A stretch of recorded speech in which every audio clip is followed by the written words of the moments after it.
Hey Emma. Hello. Hello. You and we are gonna make a video about our new manifesto, the SUManifesto. The last period you have been working on this, and I think the end result and the process to get to that was so nice and so valuable that we said, let's make a video about it. How are you today? I'm great. Excited to talk about this process. To start all this, what is a brand manifesto? So, a brand manifesto is a document which details why your company is here. It's not your mission statement, it's not the vision and mission, which are a more extensive document. It's just a very short statement that's online, public, for people to see why they should engage with your company and why it's important. It's a story. Very relevant what you're mentioning, that it's not a mission or not a vision. Could you elaborate a bit more on what the difference is? It should contain your vision and mission, but not that much into detail as your official vision and mission documents. They're more for your goals, but this is very informal, very story-like. So it's meant for the customer to decide whether to engage with your company, whether they're like-minded to your purpose. So it's the higher why behind the company, like an emotional story. I fully agree with this why, and I think if I look back at my decision to put effort in getting a manifesto on paper, I don't know the exact examples, but if I think back in the past about websites where I came across a manifesto of a company, I really enjoyed reading it. It's inspiring. It's a fun page to go through to get to know a company. Whereas if I come across a company website where you really have like a mission and a vision statement, especially when companies calling it like that, I don't know, it feels less inspiring, so to say. Do you recognize that? Yeah, definitely. It's a bit more corporate. The whole vision and mission concept is very big words, but the manifesto is more informal and speaks to the customer, and it's really tap into that bigger why and tap into yourself and pour your heart out on the page, to use this cliche. You're sharing your screen already. We're currently looking at it. What are we looking at right now? Our SUManifesto, which is public on the SUM Digital Notion handbook. So it's a very short text. As you can see, there's also the recording, the audio recording on top. And it just says who we are. We are your strategic growth partner. So for the reader, for the customer, it details our key values, what we do not do. And yeah. Yeah, and I think you're probably not gonna tell it because it was your own end result, but I was of course part of the meeting where you proposed almost this version. I think that the first version you delivered was very close to this final version. You have been reading it. You have a very nice. Your English is great, and your accent is nice. And I'm gonna remember that moment that the whole team was in that call, and you read it out loud, and there was really this silence where everyone was like, and I think even one of the colleagues said, finally, after 7 years, I know what I'm doing here at this company. So yeah, I think that really underlines the power of a good manifesto. Even colleagues who work already with us for years, they really got touched by it. So this why and this inspirational part of it, I really think you proved it in that meeting, and also the power of having such a manifesto. Indeed, maybe nice to elaborate. We're currently looking at our company handbook, right? So we use Notion for this. It's a handbook where it's even public, but where mostly employees can get information about the company, and that's also where we added the manifesto. And since it was such a success when you read it out loud, I also asked you to make an audio file of it, and that's what we put on top of this article. It's not on the website yet, right? But we will add it there, right? Very soon with our whole rebrand. Awesome.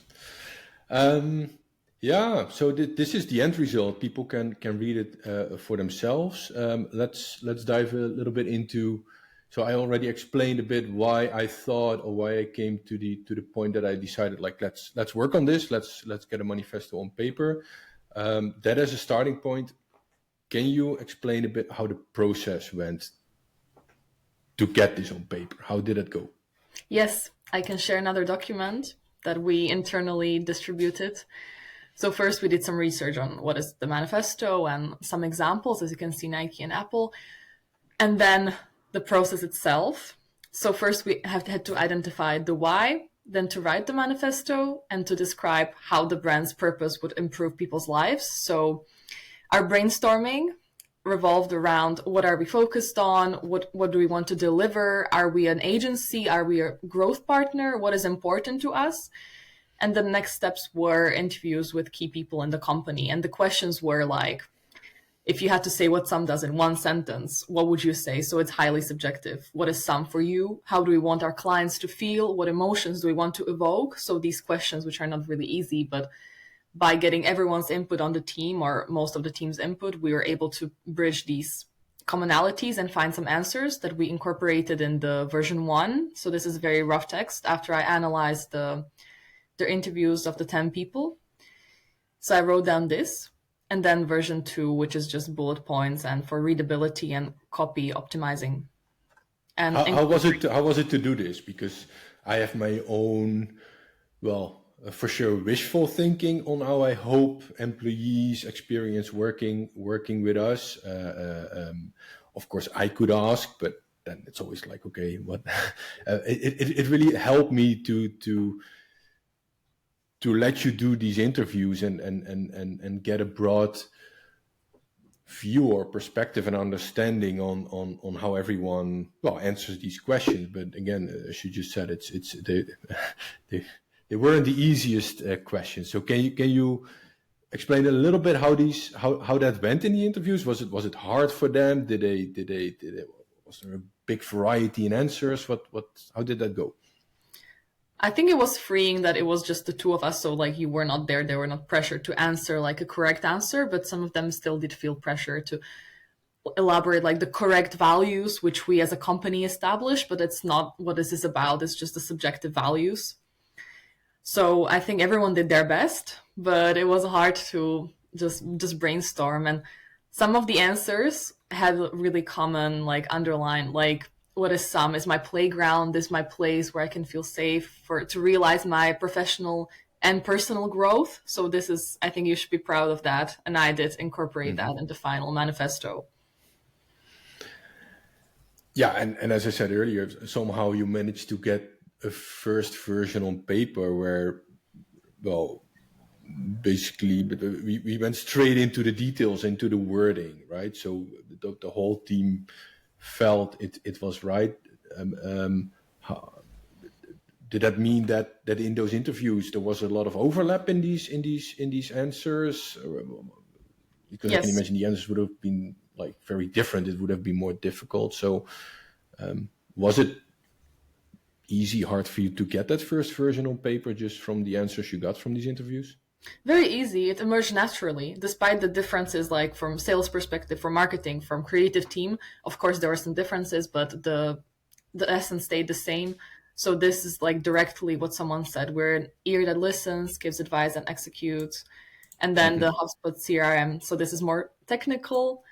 Why do we do this?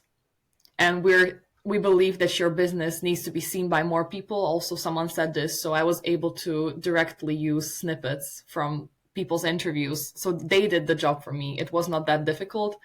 I just had to comb the text a little bit to make it more concise. Great. And I think at the beginning of this document, you had some other examples from other companies, right? Yes. I can imagine, I hope this video helps people, first, to maybe get inspired on also drafting their own manifesto. But I know that I did the same. You get very quickly into those more technical questions, like how long should that be? What is the difference between a tagline and a manifesto? And on the other end, a mission, vision, etc. Especially this length or the difference in manifestos you have come across in your research. Can you give a bit of tips or things or some guidelines here on what a manifesto should have or how that should look like? Of course, I understand it can be confusing, especially if you've never written it before, but a manifesto should not be that long. People don't want to read like a long document. It's not a corporate document. It's just 200 to 500 words. I think ours is around 300. It should be written in second or third person to place your audience in the story and use just that informal emotional language, something resonant. Don't use too long sentences, just make it simple and look into how can I simplify it even more. Less is more. Don't overload it with complex jargon or vocabulary. You can see that these ones are really short and resonant. Everyone knows Nike, just do it, and Apple, famous manifestos, or you can call them just marketing, campaigns or. Great. So, what would your tip be for people or companies who want to start this as well? What steps should they take? So, we actually wrote a blog. It's on our website, SUMdigital, on very detailed process. So, what is the manifesto and examples, and also how to create one. So, there are 3 simple steps which I've broken down: is the brainstorming, the writing, and the publishing. Obviously. And the brainstorming is the hardest. I think the company owner or the chief stakeholders, they should just sit down with a pen and paper and understand why. What is the why behind this company? Why did I start the company? What problem was I trying to solve? And did the focus stay the same or did it shift over the years? If the company is on the market for long enough, maybe the focus has already shifted. What emotions do we want to evoke? And how does the business improve people's lives? It can be very difficult, but it's the most rewarding steps, and you will not get the final output without this initial hard work. And then the writing itself. So as I mentioned, just keep it concise, under 300 words to make it shareable on social media. Use short paragraphs, bolded text to distinguish, even bullet points, and make it just nice on your website with some supporting imagery and some nice design to make it eye-catching. That's great. And I see also some examples in this blog, right, which people could... yes, I really liked. Yeah. Cool. You're proud on the end result? Yes, very. I can't wait to share it with the whole world. Very good. Thanks a lot. So let's put these references underneath this video. People can check out the blog. Even read again the SUManifesto for some inspiration. And if people have any questions, they can of course always reach out to either you or me. Let's put our LinkedIn profiles there as well. So yes, happy to help with any manifestos. Great. Sun is shining over there, so let's go outside. Thanks, Emma. No worries. Bye bye. Ciao. Bye bye.